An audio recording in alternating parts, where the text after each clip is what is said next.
Hello रिकमांडोज, आप लोग का स्वागत है। मैं पैडी के बारे में बात कर रहा था पिछले आपके कुछ लेक्चर्स में। आपको मैं ये सारी चीज़ें आपको बता रखा हूँ। तो जो नहीं देखे हैं वो जाके नीचे देख सकते हैं, नीचे आपको लिंक मिल जाएगा।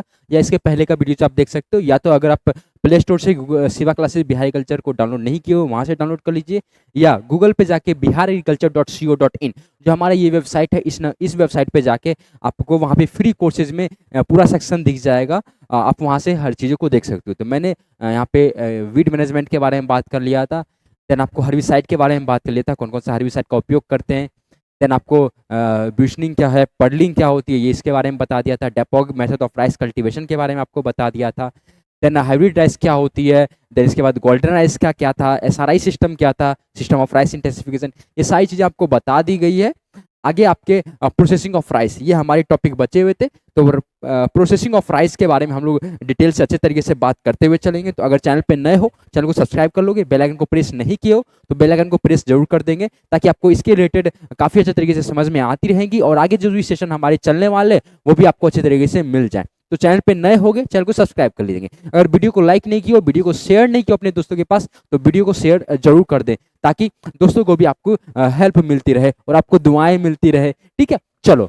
देन हम फर्स्ट यहाँ पे टॉपिक आपके बात कर रहे हैं processing of rice. Processing of rice में आपके मेन 3 प्रकार के आपके यहाँ पे होते हैं। एक होते हैं मिलिंग, एक होते हैं पॉलिशिंग, दूसरा होता है पर बॉइलिंग। ठीक है, एक हमारा मिलिंग, पॉलिशिंग ऑफ राइस और पर बॉइलिंग ऑफ राइस। तो हमारा मिलिंग क्या है, the aleurone layer and embryo were removed during the polishing of rice grain, यानी राइस ग्रेन का जो एल्यूरॉन लेयर होता है और जो एम्ब्रॉय होता है उसको हटाया जाता है, रिमूव किया जाता है। There is a loss of vitamin B. इससे क्या होता है, विटामिन बी का जो होता है वो लॉस हो जाता है। पार्टिकुलरली थियामाइन कह लो या थियामीन की कमी होती है, उसका लॉस हो जाता है। और the deficiency of which causes the disease called beri in those person who continuously eat polished rice.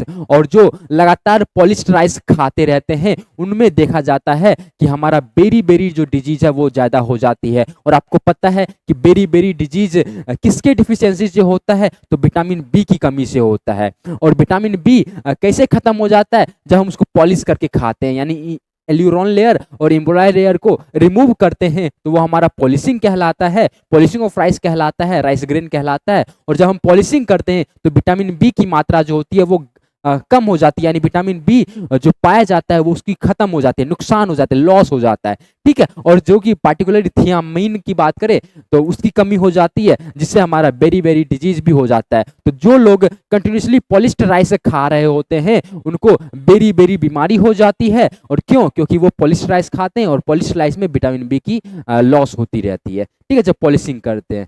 अब पॉलिशिंग ऑफ राइस की बात करें तो the removal of very fine bran clinging to milled rice and a smoothing of the surface is called polishing.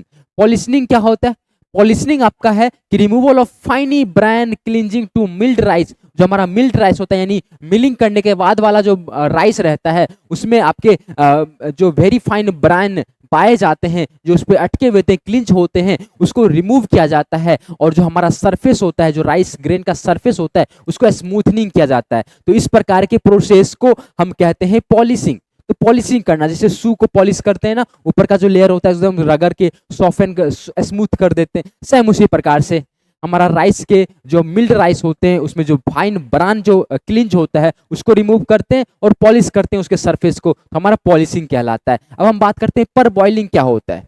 पर boiling क्या होता है, it is hydrothermal process. ये क्या है, हाइड्रोथर्मल प्रोसेस है in which the crystalline form of starch, जो हमारा स्टार्च का जो क्रिस्टलाइन फॉर्म होती है, स्टार्च की जो हमारी क्रिस्टलाइन फॉर्म होती है वो चेंज हो जाती है। किसमें चेंज होती है, तो एमॉर्फस फॉर्म में।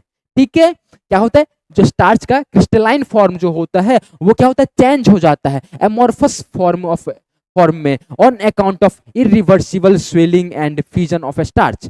और इसके किस अकाउंट पे, तो on the account of irreversible swelling और फ्यूजन ऑफ स्टार्च। जो स्टार्च का जो फ्यूजन हो जाता है, स्वेलिंग हो जाता है उसमें। यानी पर बॉइलिंग क्या है, पर बॉइलिंग क्या है, एक प्रकार का हाइड्रोथर्मल प्रोसेस है। क्या है, एक प्रकार का हाइड्रोथर्मल प्रोसेस है जो क्या करता है, एक जो स्टार्च का जो क्रिस्टलाइन फॉर्म होता है उसको चेंज करता है। किसमें चेंज करता है, तो हमारा एमॉर्फस फॉर्म में चेंज करता है, एमॉर्फस फॉर्म ऑफ स्टार्च में चेंज करता है on the account of irreversible swelling and fusion of starch. ठीक है, ये हमारा पर बॉइलिंग हो गया, ये हमारी कुछ प्रोसेसिंग थे। अब हम कुछ इंपॉर्टेंट क्वेश्चन के बारे में बात कर लेते हैं जो आपके ओवरऑल बताए गए हैं। ठीक है, चलो इसमें हम बात करते हैं इंपॉर्टेंट क्वेश्चन में हमारा swing time of aus and autumn rice, ये हमारा अप्रैल मई के बीच में है ना। आपको बताए थे ऑस तीन प्रकार का आपको बताए थे सीजन, इसमें ऑस है, अमन है और बोरो है। तो बोरो यहाँ पे देखो, ऑस मतलब ऑस आपका अप्रैल मई के बारे में बताए थे, फिर अमन आपको बताए थे कि अमन कब हमको मिलती है, अमन शांति कब मिलती है, जब जून जुलाई में जब गर्मी छुट्टी होती है, वैकेशन मनाने जाते हैं बाहर। उसके बाद क्या था, उसके बाद बोरो राइस, बोरो राइस ठंडी में यानी नवंबर दिसंबर में बोर हो जाते हैं रजाई में। ठीक है, तो बोरो राइस, तो इससे बोरो राइस रख लोगे तो इससे तीनों चीजें याद कर सकते हो। तो हमारा ऑस का बोल रहे हैं तो अप्रैल मई। Then swing time of boro rice, अभी जस्ट बताए स्विंग टाइम नवंबर दिसंबर, है ना। उससे कहानी से याद करोगे, आराम से कहानी याद होती जाएगी। राइस इन्फ्लोरेसेंस को बात करें तो पेनिकल होता है। वही अगर राइस बोले तो सी टाइप होता है, यानी सॉरी सी टाइप क्लाइमेट होता है, C3 टाइप क्लाइमेट की बात करें, अगर क्लाइमेट पूछा जाएगा कैसा टाइप है प्लांट का तो C3, क्लाइमेट नहीं कैसा प्लांट है तो C3 प्लांट है। ठीक है, ये याद रखिएगा, C3 और शॉर्ट डे प्लांट है। ठीक है, चलो अब ऑप्टिमम टेम्परेचर की बात करें तो 21 से 37 degree Celsius. Then hulling percentage of rice की बात करें तो 66% और 65 भी कभी कभी लिख जाता है आपको। देन फ्रूट ऑफ राइस की बात करें तो क्रायोप्सिस होता है। Then widely use nitrogenous fertiliser, nitrogen fertilisers जो वाइडली यूज किया जाता है तो एमोनियम सल्फेट, एमोनिकल वाला फॉर्म वाला, न कि नाइट्रेट फॉर्म वाला। ठीक है, optimum pH of soil required for growing rice, growing rice के लिए ऑप्टिमम पीएच कितना होता है, 4 to 6 पीएच होते हैं। ठीक है, इसका एमसीक्यू सेशन भी करेंगे। ठीक है, लेकिन यहाँ कुछ क्वेश्चन दिए गए थे आपके बुक में तो उसको मैं यहाँ पे कवर करवा दे रहा हूँ। अब यहाँ पे बोल रहा है seed type nursery is related to which crop, paddy. ठीक है, अब टेस्ट वेट की बात करें तो 21 ग्राम। टेस्ट वेट क्या होता है, टेस्ट वेट की बात करें, टेस्ट वेट हमारा क्या होता है, टेस्ट वेट इक्वल टू होता है weight of 1000 gram, weight of 1000 grain not gram. 1000 दाने का जो वेट होगा वो हमारा कहलाता है टेस्ट वेट, और 1000 जो चावल का दाना ग्रेन की बात करें, दाना अनाज की बात करें तो 21 ग्राम होता है। ठीक है, तो ये हमारा टेस्ट वेट हो गया ऑफ बासमती राइस।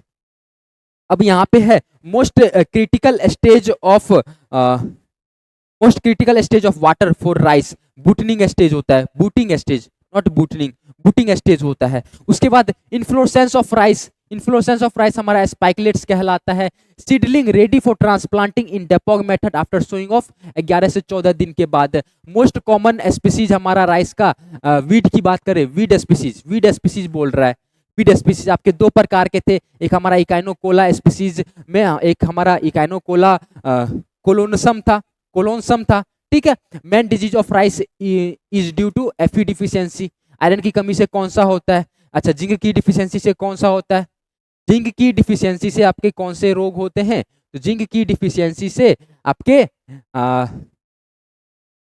थायरा डिजीज होते हैं, और Fe की डिफिशियंसी से browning of rice. The gas emits from rice, जो वैसा गैस कौन सा है जो इमिट करता है राइस के फील्ड से, तो मीथेन गैस इंपोर्टेंट है, काफी इंपोर्टेंट है, CH4 methane. Highest disease in rice due to H2S toxicity, H2S के टॉक्सिसिटी के कारण से सबसे ज्यादा बीमारी होते हैं राइस में। अब highest nitrogen losses in rice crop, उसको डीनाइट्रिफिकेशन कहते हैं। वहीं पेंस एंड उकारा cropping system is closely related to which crop, तो राइस। ठीक है, वहीं अब बात करें पर boiling of rice conserve the vitamin B1।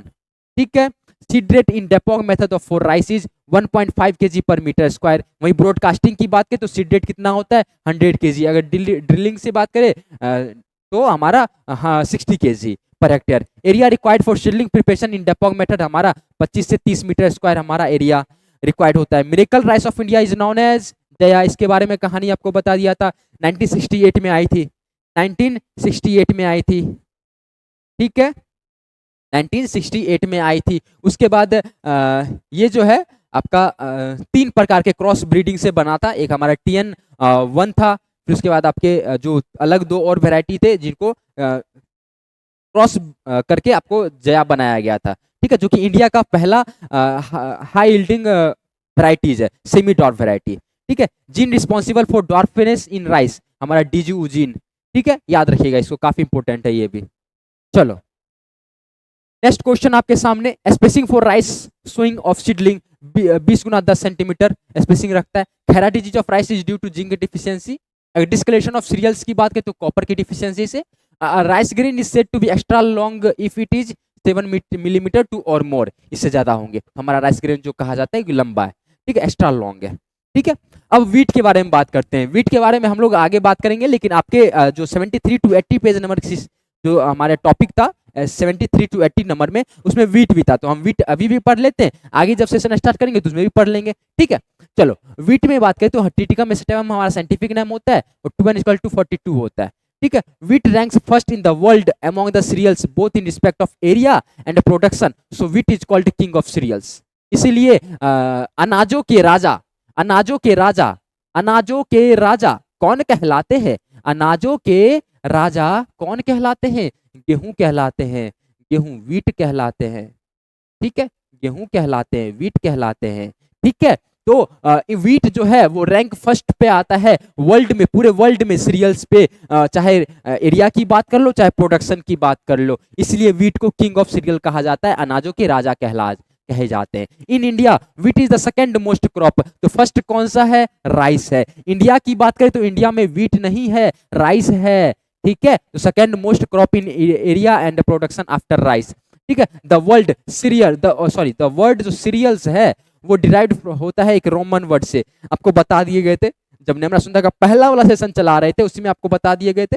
Serials जो है वो वर्ड रोमन वर्ड से डिराइव्ड है, जिसका नाम होता है सेरेस, ठीक है, सेरेस, जिसका मतलब होता है गॉडेस ऑफ ग्रेन, यानी अनाजों की देवी, अनाजों की देवी, अनाजों की देवी, ठीक है,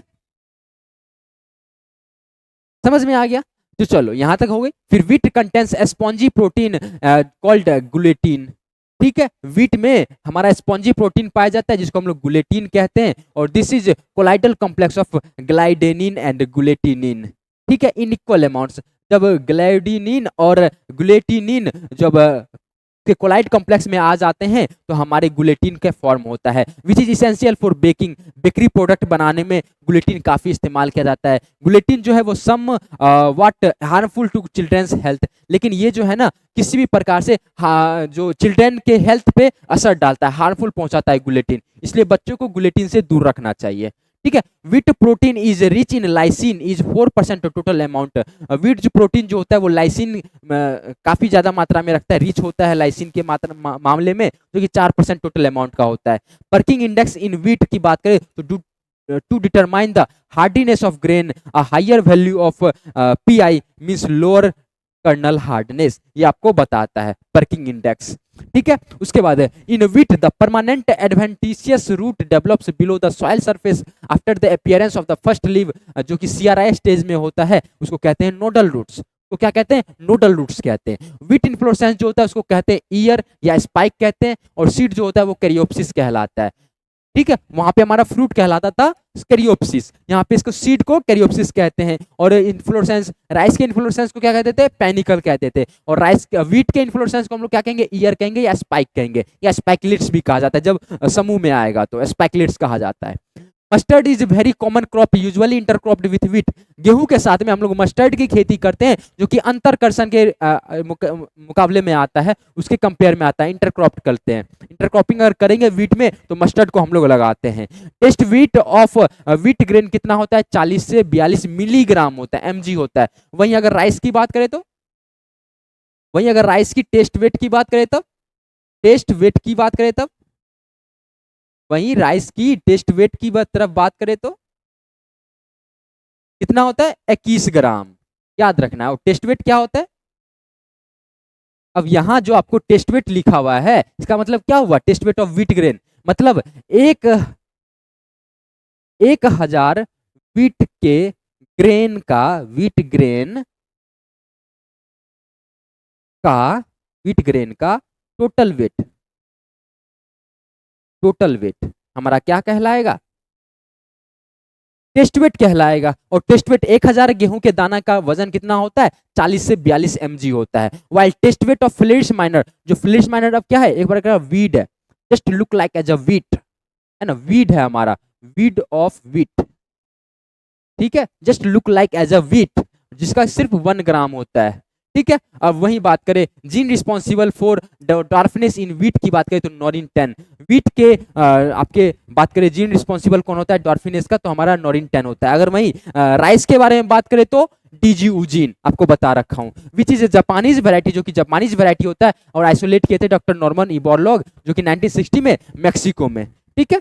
चलो यहाँ तक कोई दिक्कत नहीं, बाकी आगे जो है वो आपके कल के सेशन में बात करेंगे। बाकी जो आगे वीट का सेक्शन है, वीट का सेशन हम लोग नेक्स्ट लेक्चर में बात करेंगे, जो कि हमारा सीरीज चला जाएगा 81 से आगे, ठीक है, फॉरवर्ड हो जाएगी। चलो बाकी आज के लिए बस इतना ही रखते हैं, कल तक के लिए नमस्कार। ये हमारी इतनी ही लेक्चर थी, बाकी इसके आपके एमसीक्यू सेशन आपको मिल जाएंगे, तो ज्वाइन करना बिल्कुल मत भूलिएगा, नीचे आपको लिंक मिल जाएंगे, वहां से आप फ्री ऑफ कॉस्ट में आप लाइव क्लासेस के दौरान आप एमसीक्यू सेशन को कर सकते हो, तो जुड़ना मत भूलिए इस पूरे पैडी का एक साथ में एमसीक्यू सेशन। बाकी आगे के लेक्चर में आपको वीट भी पढ़ाया जाएगा, वीट का भी सेशन चलेंगे, तो बाकी अगर चैनल पे नए हो चैनल को सब्सक्राइब कर लो, अपने दोस्तों के पास शेयर नहीं किया अपने दोस्तों के पास शेयर कर दो। आज के लिए बस इतना ही रखते हैं, कल तक के लिए नमस्कार। देखते रहिए शिवा क्लासेस, हंसते रहिए, मुस्कुराते रहिए। जाते जाते मैं फिर से यही बोलूंगा, जय हिंद, जय भारत, जय जवान, जय किसान, जय कृषि विज्ञान। Thank you so much. आगे आने वाले एग्जामों के लिए बेस्ट ऑफ लक, मजेदार तरीके से पढ़ते रहिए, सीखते रहिए, समझते रहिए और खिलखिला के हंसते रहिए। Thank you so much, bye, Radhe Radhe सबको।